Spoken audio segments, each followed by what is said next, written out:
menstrual cup নিয়ে অনেক আপুদের মনে অনেক প্রশ্ন জমে থাকে। যেমন কাপ কি শরীরের ভিতরে আটকে যেতে পারে? না, হারিয়ে যেতে পারে না। মেয়েদের শরীরে কি কখনো কোনো এক ফোঁটা পানি ভিতরে নিতে পারছেন? কখনোই না। শরীরের ভিতরে কোনো কিছু কোনোদিনও হারিয়ে যেতে পারে না।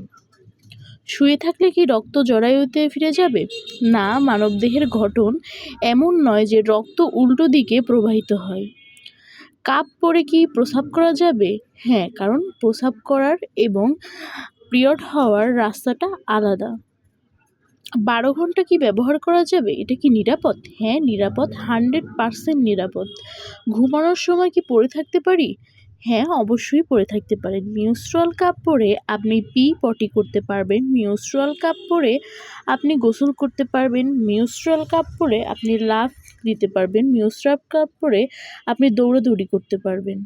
যা ইচ্ছে তাই করতে পারবেন। আপনি কি বুকে হাত দিয়ে বলতে পারবেন যে স্যানিটারি ন্যাপকিন পরে আপনি কোনোদিন দৌড়িয়েছেন, স্যানিটারি ন্যাপকিন পরে আপনি কোনোদিন গোসল করেছেন? কিন্তু হ্যাঁ, আমাদের menstrual কাপ পরে আপনি দৌড়াতে পারবেন, গোসল করতে পারবেন, নিরাপদে একজন সুস্থ নারী হিসেবে বাঁচতে পারবেন।